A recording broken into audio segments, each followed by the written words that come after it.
Yo la team, j'espère que vous allez bien, que vous avez passé une excellente journée. On se retrouve aujourd'hui pour la 4e vidéo de Paris Sportif concernant l'Euro après la poule A, la poule B et la poule C. Place à la poule qui va forcément nous intéresser le plus. Ce groupe D composé de la Pologne, des Pays-Bas, de l'Autriche et de notre équipe de France qui a affronté justement l'Autriche lors de la première journée.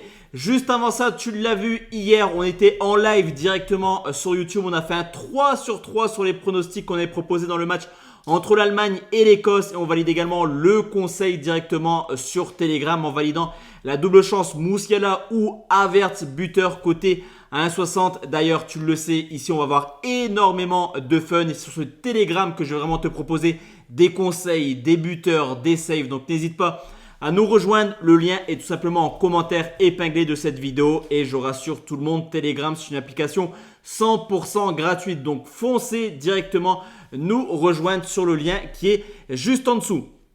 Comme d'habitude, on va se rendre sur le site BetClick pour analyser les rencontres. Donc demain à 15h, premier match de ce groupe D entre la Pologne et les Pays-Bas. 6-0-5 la victoire de la Pologne, 4-15 le match nul.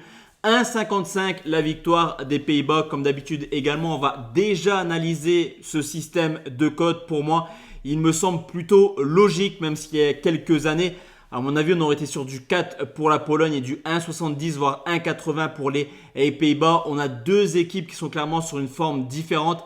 Les Pays-Bas sont sur une phase ascendante. On le voit depuis maintenant plusieurs mois. Ça fait plaisir de retrouver cette équipe des Pays-Bas qui reste un outsider de cette compétition, au contraire de la Pologne qui là par contre est clairement sur le déclin. C'est vrai que la fin de carrière de Lewandowski, c'est un peu une fin de cycle du côté des Polonais. D'ailleurs, le meilleur buteur de la Pologne sera sûrement absent pour cette première journée. Donc de quoi nous offrir un match quand même assez pauvre offensivement, on va dire, de la part des Polonais. Au contraire des Pays-Bas qui ont clairement une armada offensive complètement dingue. Il y a quand même beaucoup de talent du côté des Pays-Bas. Je pense forcément à Gakpo, je pense à Depay, je pense également à Xavi Simons, capable de marquer à n'importe quel moment. On l'a vu du côté de Leipzig cette année. Donc pour moi, cette cote à 1,55, elle est plutôt logique. Mais comme je te l'ai dit sur YouTube, on va vraiment partir sur des cotes plutôt fun. Et je vais tout simplement me pencher. Tout d'abord, les gars, il y a des cotes buteurs très intéressantes à aller chercher du côté des Pays-Bas. On va en parler directement. Tu vois, tu as également Brobbey à 2,91, Malen à 3,20, Zirkzee qui fait une très très belle saison avec Bologne côté à 3,27, Weghorst, c'est vraiment l'habitude. Donc, il y a des grosses cotes buteurs à aller chercher ici. On ira chercher tout ça sur Telegram ce dimanche. Et enfin, pour te donner mon fun sur cette rencontre, je vais prendre la victoire des Pays-Bas par au moins 2 buts d'écart, c'est coté à 2,48 et en termes de score exact, comme d'habitude, deux propositions ou la victoire 2-0 côté à 5,20 ou la victoire 3-0 côté à 8,20. Ça me paraît plutôt pas mal ces trois pronostics. On enchaîne tout simplement avec l'équipe d'Autriche qui affronte donc l'équipe de France. Là aussi, on peut regarder un petit peu les cotes proposés par les bookmakers. 5,65 la victoire de l'Autriche, 4,28 le match nul, 1,54 la victoire de l'équipe de France. C'est plutôt logique. Là aussi, sur le papier, on le sait, cette équipe d'Autriche, c'est une équipe qui a une vocation quand même très offensive de la part de leur sélectionneur.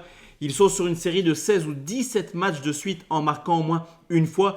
Est-ce qu'ils pourront embêter l'équipe de France? J'ai envie de te dire oui, mais vraiment un grand oui, dans le sens où défensivement, la France n'est pas forcément la nation la plus rassurante. Cependant, devant, là aussi, il y a du talent. On a parlé des Pays-Bas, mais que dire de l'équipe de France? Honnêtement, Mbappé, Dembélé, Coman, Giroud, Marcus Thuram qui a un peu plus de mal avec les Français.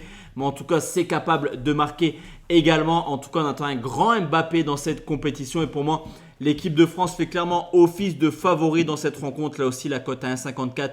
Et elle est plutôt pas mal. Mais comme d'habitude, on va partir sur du fun. On va prendre un petit maï combi avec la victoire de l'équipe de France et les deux équipes marquent. Donc quand on le prend ici en combiné, voilà, on est là. Ça nous fait une petite cote à 3,05 que personnellement j'aime bien. Donc ce sera mon fun dans ce match. Victoire de la France et les deux marques. Donc forcément en score exact, vous me voyez venir. On va partir sur un match très ouvert et je vais partir sur deux propositions. Ou la victoire 3 buts à 1 de l'équipe de France à 9,40 ou la victoire 3 buts à 2 de l'équipe de France également côté à 20. Donc voici la team, mes avis concernant les matchs de Pologne, Pays-Bas et de Autriche, France. On se retrouve demain soir pour analyser Le groupe E composé de la Belgique, la Slovaquie, l'Ukraine et la Roumanie. Très bonne soirée à tous et à toutes. Ciao ciao la team.